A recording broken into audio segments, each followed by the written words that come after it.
Hi everyone, welcome to the SMT TV channel. Okay, please like and subscribe to my channel and click the bell on the right side to get a notification as and when I have the latest video. Show me some love, please like, subscribe and click the bell video. See you inside the channel.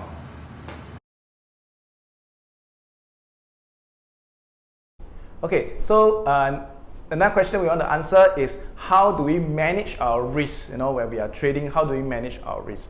So what we want to do is what we call trade management or risk management. So how do we manage a risk when we are doing shorter term trade or swing trading? Okay, how we do that is we want to split out our capital. Okay, let's say example, my capital is, let's say for short term trading is, let's say $10,000.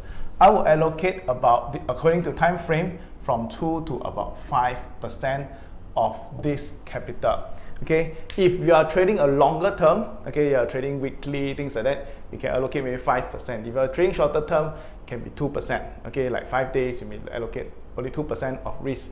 Or even shorter term, like some of our day trader, they allocate only 0.5% or even 1% of their risk. Okay, then from there, you divide that by your entry price. How much? What is your entry price minus your exit price? What is your stop loss price?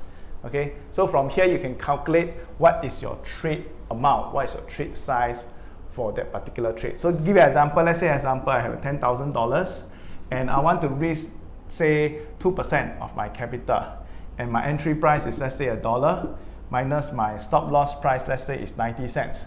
So from here I will have $200 divided by 10 cents. Okay, then my trade size will be equals to 2,000. So I'm buying $2,000 worth of this share. Okay, $2,000 worth of this share I'm buying 2,000 shares at $1.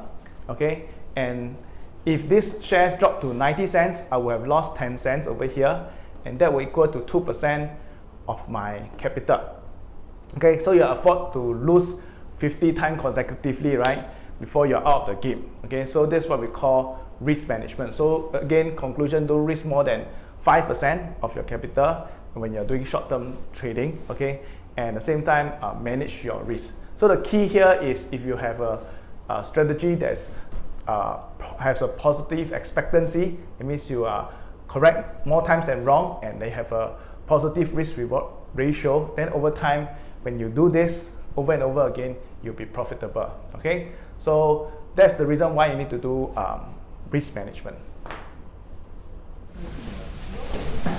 So if you don't want to miss another one of our trading video, remember to ring that bell.